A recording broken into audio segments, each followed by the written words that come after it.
Hello, I'm Michael, and welcome back to the Salty Christian.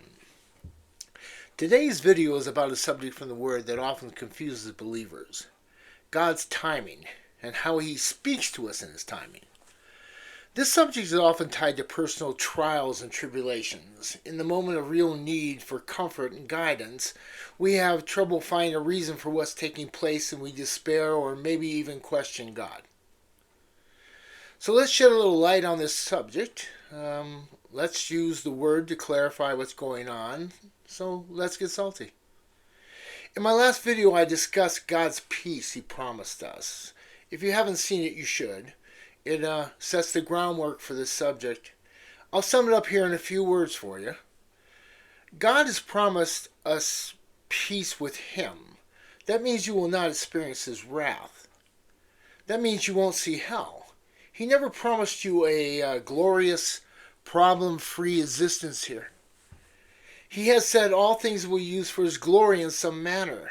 That doesn't mean you're going to see it or understand how that will happen. Because it's in His timing, not ours. In His understanding, not ours. Not yours. Let me show you in the Word. Ecclesiastes 3:11. He hath made everything beautiful in His time. Also He hath set the world in their heart, so that no man can find out the work that God has maketh from the beginning to the end. This verse states it straight up, no fluff. He will use it all, and you can't understand why. He never will. Does this mean God is uncaring? No, it means that He's already told us this, and we don't listen. He's not changing how He handles things unless you and I give Him a good reason. He should. Also, much of what happens here is set in motion by us, not following His directions. Here's another verse for you. 2 Corinthians 12:10. For the sake of Christ, then I am content with weakness, insults, hardship, persecutions, and calamities. For when I am weak, then I am strong. Jeremiah 9:23-24.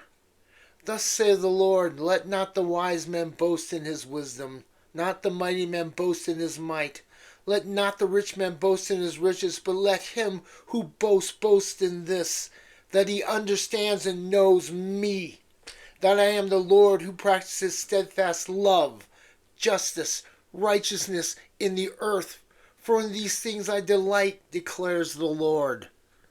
God does not play favorites, but He does favor and support those who have a relationship with Him. Get a good relationship during the good times as well as the bad. And with anyone like you and I included, we are only sought out when someone needs something from us and ignored when until needed again. We tend to withhold and evaluate before helping. God is no different. God is not a fool. He will not be mocked. He knows each of us at a level we cannot comprehend, folks. He knows what will happen, and as stated before, will allow what He will allow and will change what He deems needed to be changed as He decides when and in what way, period. He has clearly stated over and over again. The history recorded in His Word shows this again and again. You may call out for mercy, and He will review your past, present, and future and decide what should take place to best serve His goal of saving you from yourself. His timing for His actions on this earth take all that into consideration. Nothing slips by God. Consider this verse. Psalms 91:14-16. Because He holds fast to me in love, I will deliver him. I will protect him, because he knows my name. When he calls to me, I will answer him. I will be with him in trouble. I will rescue him and honor him with long life, and I will satisfy him and show him my salvation. This verse states that God will do for those who know Him. This is what He wants to do for each of us. We won't let Him. We have to put ourselves in a condition that allows us to receive not just His help, but His voice, not just ask. So I'm about to get really salty here, so buckle up, Buttercup. So when we talk about God's timing, we might as well be saying, when am I going to get what I want? When am I going to get what I ask for? And the answer is, are you in a condition to receive it? Here's a verse for you, Ecclesiastes 3, 1 through 8. Here's a verse for you. You've heard this verse many places, many times. To everything is a season, and a time to every purpose under heaven. A time to be born and a time to die. A time to plant and a time to pluck up that which is planted. It goes on for 8 more verses. It's about timing. It's about experience that we all go through because God has planned it that way. A season for each. So is it your season for what you ask for? That's your answer. God's made sure everyone knows that this is how it works. It's in His Word. He's even had it stated in a rock song. You know this verse. Everyone's heard it. It plays on the radio all around the world. It's a classic. Turn, turn, turn. Sung by the Byrds. Also known as To Everything is a Season. A song written by Pete Seeger in 1959. The lyrics, except for the title, consist of the first 8 verses of the 3rd chapter of the book of Ecclesiastes. God made a season for truth of His seasons to be heard by everyone in 1959. Turn, turn, turn. The world keeps turning, the seasons keep coming, and He is in control. This is an example of the meaning of God's timing. He knows when the time is ripe, if ever, for His response to you. He knows when you're ready, not you. So how do we put ourselves in a condition to receive whatever God has in store for us, or to receive that answer we requested? It's a big question, but it's the right question. He answers, as always, in His Word. Here you go. Here's the answer. Proverbs 3, 5 through 6. Trust in the Lord with all thine heart, and lean not unto thine own understanding. In all the ways acknowledge Him, and He will direct thy paths. Psalms 27, 14. Wait on the Lord, be of good courage, and He shall strengthen thine heart. Wait, I say, on the Lord. 1 Peter 5, 6. Humble yourself, therefore, under the mighty hand of God, that He may exalt you in due time. Let me explain what humble yourself means. People, me included in the past, have said something like this. I've made mistakes, but I've learned from them. I've changed. A mistake is hitting the H key on the keyboard instead of the G. Large fingers happens all the time. Easily corrected if noticed. I did it writing this script. That's not sin. That's a mistake. But presenting your sin as an accident to God instead of a deliberate choice and action is clear sign you're not taking responsibility for it. You must accept your true guilt before forgiveness and comfort is given. He can't do it any other way. He has to be who He is. He has to be just. You have to accept what you've done, admit it was wrong, be truly sorry for it, and ask Him to take it from you. You humble yourself and beg for forgiveness you do not deserve but hope will be granted. Once you can do that, you're ready for the next truth. It's about regret and guilt. They aren't here to punish you. Their role is to protect you. They help bring you to Christ. Now they help you stay with Christ. Most people want to be more than forgiven. They want to forget how they got there. God has promised to dry every tear in His timing. His timing. That's not here. That's in the hereafter.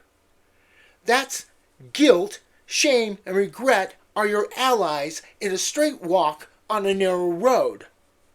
They point out the wide road and keep you off of it.